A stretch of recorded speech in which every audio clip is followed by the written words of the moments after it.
The situation in Iran continues to escalate as the uprising continues to make things worse for the Iranian regime, but they are now lashing out by targeting schools and schoolgirls with chemical substances.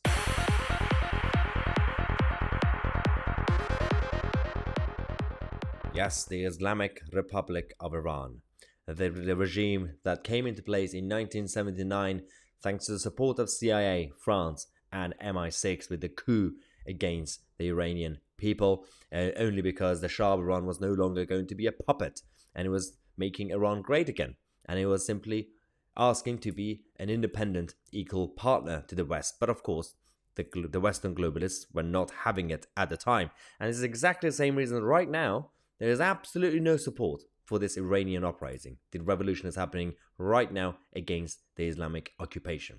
The mainstream media are still pretty quiet on it. Every now and then they talk about it, but not really the way they should. And of course, the international community are more than happy to have the Ukrainian flag emojis everywhere, but not the Iranians. At the same time, the Iranian people have been very proactive and vocal, saying, we don't want foreign intervention. Do not get involved with this mess. This is our fight. All we want from you is vocal support. Get the media to do coverage, and that's all you have to do. And that's what I do on this channel. The reason I talk about these sort of things, same reason I talk about other countries' issues. We are all freedom fighters. I'm going to talk about on this channel today the battle between the Dutch farmers and their government, and I'm also going to be talking about the independent new media in Canada and their fight against Justin Trudeau's government. We're not just talking about things in this country, but things that could affect us and all of us in the so-called free West. So the government in Iran, the regime, have been lashing out. The school kids, especially schoolgirls in schools, they've been protesting, especially against the mandatory hijab, and they've decided to poison them. And it's been going on for days and days now, weeks actually. Every day there's chemical substances being released in schools. Let's go to some of these videos.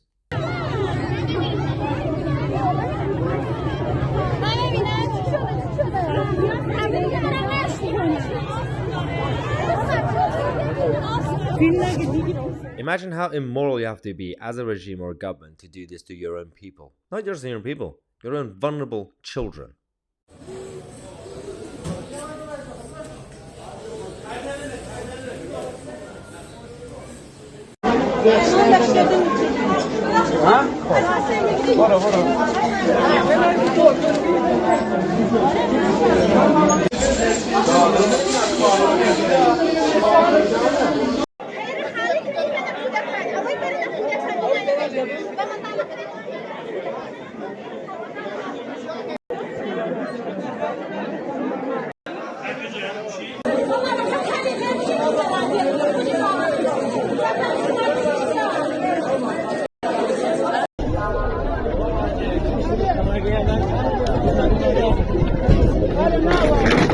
The situation is so bad that the regime are now forcing kids to go to school, because some parents, they don't really want to send their kids to school now, but the schools are turning into prisons. They're locking them in.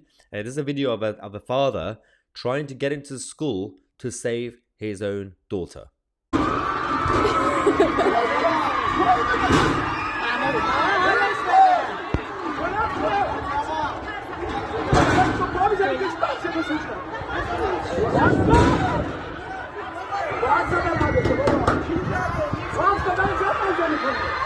Imagine using schools as a prison. They lock them in, and they essentially, parents can't really go. It's just disgusting.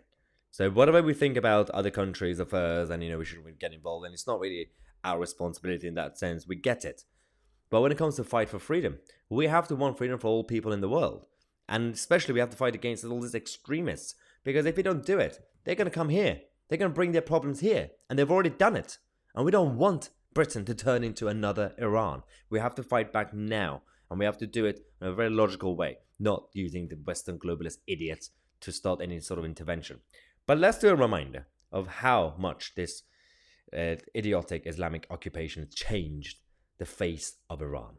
Before 1979, before the coup in 1979, this was Iran. This was the king of Iran, the Shah of Iran, meeting schoolgirls. What's happened now? Well, this is what's happening to schoolgirls in Iran. They have to be sent to school in proper clinical gas masks. That's how they go to school these days. These were images from before the 1979 coup in Iran. These are the schoolgirls and people, generally speaking, being free in a secular, liberal Iran. And now this is what we are dealing with in Iran. These people who essentially look like dementors from Harry Potter or like some sort of vampire. What is this? Like, this is not normal clothing for a human being in 2023.